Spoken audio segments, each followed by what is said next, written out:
ക്ക് സ്തുതിയായിരിക്കട്ടെ. എസെക്കിയേലിന്റെ പുസ്തകം 22-ാം അധ്യായം. ജെറുസലേമിന്റെ അകൃത്യങ്ങൾ. കർത്താവ് എന്നോട് അരുളിച്ചെയ്തു, മനുഷ്യപുത്ര, നീ വിധിക്കുകയില്ലേ? രക്തപങ്കിലമായ ഈ നഗരത്തെ നീ വിധിക്കുകയില്ലേ? എങ്കിൽ അവളുടെ മ്ലേച്ഛതകൾ അവളെ അറിയിക്കുക. നീ അവളോട് പറയുക, ദൈവമായ കർത്താവ് അരുളിച്ചെയ്യുന്നു, രക്തച്ചൊരിച്ചിൽ നടത്തി തന്റെ വിധിദിനം ആസന്നമാക്കുകയും വിഗ്രഹങ്ങൾ നിർമ്മിച്ച് തന്നെത്താൻ അശുദ്ധയാക്കുകയും ചെയ്യുന്ന നഗരമേ, നീ ചൊരിഞ്ഞ രക്തത്താൽ നീ കുറ്റവാളിയായി തീർന്നിരിക്കുന്നു. നീ നിർമ്മിച്ച വിഗ്രഹങ്ങളാൽ നീ അശുദ്ധയായിരിക്കുന്നു. നിന്റെ ദിനം, നിന്റെ ആയുസ്സിന്റെ അവസാനം നീ തന്നെ വിളിച്ചു വരുത്തിയിരിക്കുന്നു. ആകയാൽ ഞാൻ നിന്നെ ജനതകൾക്ക് നിന്ദാവിഷയവും എല്ലാ രാജ്യങ്ങൾക്കും പരിഹാസപാത്രവും ആക്കിയിരിക്കുന്നു. അടുത്തും അകലെയുമുള്ള എല്ലാവരും കുപ്രസിദ്ധയും പ്രക്ഷുബ്ധയുമായ നിന്നെ അധിക്ഷേപിക്കും. ഇസ്രായേൽ രാജാക്കന്മാർ തങ്ങളുടെ ശക്തിക്കൊത്ത് നിന്നിൽ രക്തച്ചൊരിച്ചിൽ നടത്തി. നിന്നിൽ മാതാപിതാക്കന്മാർ നിന്ദിക്കപ്പെട്ടു, പരദേശികൾ കൊള്ളയടിക്കപ്പെട്ടു, അനാഥരും വിധവകളും ദ്രോഹിക്കപ്പെട്ടു. നീ എൻ്റെ വിശുദ്ധ വസ്തുക്കളെ നിന്ദിച്ചു, എൻ്റെ സാബത്തുകൾ അശുദ്ധമാക്കി. രക്തച്ചൊരിച്ചിലിന് ഇടവരുത്തുന്ന അപവാദം പറഞ്ഞു നടക്കുന്നവരും പൂജാഗിരികളിൽ വച്ച് ഭുജിക്കുന്നവരും നിന്നിലുണ്ട്. നിന്റെ മധ്യേ ഭോഗാസക്തി നടമാടുന്നു. അവിടെ അവർ പിതാക്കന്മാരുടെ നഗ്നത അനാവരണം ചെയ്യുന്നു. ആർത്തവം കൊണ്ട് അശുദ്ധരായ സ്ത്രീകളെ സമീപിക്കുന്നു. നിന്നിൽ അയൽവാസിയുടെ ഭാര്യയുമായി മ്ലേച്ഛത പ്രവർത്തിക്കുന്നവരുണ്ട്. മരുമകളെ പ്രാപിച്ച് അശുദ്ധയാക്കുന്നവരുമുണ്ട്. സ്വന്തം പിതാവിൽ നിന്ന് ജനിച്ച സഹോദരിയെ അശുദ്ധയാക്കുന്നവരുണ്ട്. നിന്നിൽ രക്തം ചിന്തുന്നതിനായി കോഴ വാങ്ങുന്നവരുണ്ട്.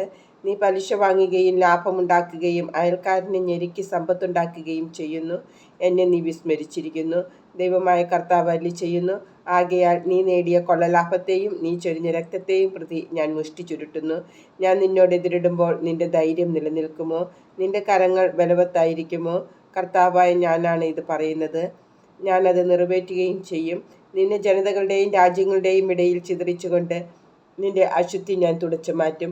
ജനതകളുടെ മുമ്പിൽ നീ നിന്നെ തന്നെ മലിനയാക്കും. അപ്പോൾ ഞാനാണ് കർത്താവ് എന്ന് നീ അറിയും. എനിക്ക് കർത്താവിൻ്റെ അരുളപ്പാടുണ്ടായി. മനുഷ്യപുത്ര, ഇസ്രായേൽ ഭവനം മുഴുവനും എനിക്ക് ലോഹക്കിട്ടമായി തീർന്നിരിക്കുന്നു. അവർ വെള്ളിയും ഓടും വെളുത്തീയവും ഇരുമ്പും കാരീയവും ഉരുക്കിയ ചൂളയിലെ കിട്ടം പോലെ ആയിരിക്കുന്നു. ദൈവമായ കർത്താവ് അരുളിച്ചെയ്യുന്നു, നിങ്ങളെല്ലാവരും കിട്ടമായി തീർന്നിരിക്കുന്നത് കൊണ്ട് നിങ്ങളെ ഞാൻ ജെറുസലേമിൻ്റെ മധ്യേ ഒരുമിച്ച് കൂട്ടും. വെള്ളിയും ഓടും ഇരുമ്പും കാരീയവും വെളുത്തീയവും ചൂളയിൽ ഒരുമിച്ച് കൂട്ടി തീയൂതി ഉരുക്കുന്നത് പോലെ നിങ്ങളെയും ഞാൻ അവിടെ ഒരുമിച്ച് കൂട്ടി എൻ്റെ കോപത്തിലും ക്രോധത്തിലും ഉരുക്കും. നിങ്ങളെ ഒരുമിച്ച് കൂട്ടി നിങ്ങളുടെ മേൽ എൻ്റെ കോപാഗ്നി ഞാൻ ചൊരിയും. അതിൽ നിങ്ങൾ ഉരുകും. ചൂളയിൽ വെള്ളി എന്ന പോലെ എൻ്റെ കോപാഗ്നിയിൽ നിങ്ങൾ ഉരുകും. കർത്താവായ ഞാൻ എൻ്റെ ക്രോധം നിങ്ങളുടെ മേൽ ചൊരിഞ്ഞിരിക്കുന്നുവെന്ന് അപ്പോൾ നിങ്ങൾ അറിയും. കർത്താവ് എന്നോട് അരുളിച്ചെയ്തു, മനുഷ്യപുത്ര, നീ അവളോട് പറയുക, ക്രോധത്തിൻ്റെ ദിനത്തിൽ വൃത്തിയാക്കപ്പെടാത്തതും മഴ പെയ്യാത്തതുമായ ഒരു ദേശമായിരിക്കും നീ. അവളുടെ മധ്യപ്രഭുക്കന്മാർ ഇരയെ ചീന്തിക്കീറി അലറുന്ന സിംഹത്തെ പോലെയാണ്. അവർ മനുഷ്യരെ വിഴുങ്ങുന്നു, സമ്പത്തും അമൂല്യ വസ്തുക്കളും കൈവശപ്പെടുത്തുന്നു. അവളുടെ മധ്യത്തിൽ അവർ പലരെയും വിധവകളാക്കുന്നു. അവളുടെ പുരോഹിതന്മാർ എൻ്റെ നിയമം ലംഘിക്കുന്നു. അവർ എൻ്റെ വിശുദ്ധ വസ്തുക്കളെ മലിനമാക്കുന്നു. വിശുദ്ധവും അശുദ്ധവും തമ്മിൽ അവർ അന്തരം കാണുന്നില്ല. നിർമ്മലവും മലിനവും തമ്മിലുള്ള വ്യത്യാസം അവർ പഠിപ്പിക്കുന്നില്ല. എൻ്റെ സാബത്തുകൾ അവർ അവഗണിക്കുന്നു. തന്മൂലം അവരുടെ ഇടയിൽ ഞാൻ അപമാനിതനായിരിക്കുന്നു. അവളിലെ പ്രമാണികൾ ഇരയെ കടിച്ചു ചീന്തുന്ന ചെന്നായ്ക്കളെ പോലെയാണ്. കൊള്ളലാഭമുണ്ടാക്കാൻ അവർ രക്തം ചൊരിയുകയും ജീവൻ നശിപ്പിക്കുകയും ചെയ്യുന്നു. അവളുടെ പ്രവാചകന്മാർ കർത്താവ് സംസാരിക്കാതിരിക്കെ കർത്താവ് ഇങ്ങനെ അരുളിച്ചെയ്യുന്നു എന്ന് പറഞ്ഞുകൊണ്ട് അവർക്ക് വേണ്ടി വ്യാജ ദർശനങ്ങൾ കാണുകയും കള്ളപ്രവചനങ്ങൾ നടത്തുകയും ചെയ്ത് അവരുടെ തെറ്റുകൾ മൂടിവെക്കുന്നു. ദേശത്തെ ജനം പിടിച്ചു പറിക്കുകയും കൊള്ളയടിക്കുകയും ചെയ്യുന്നു.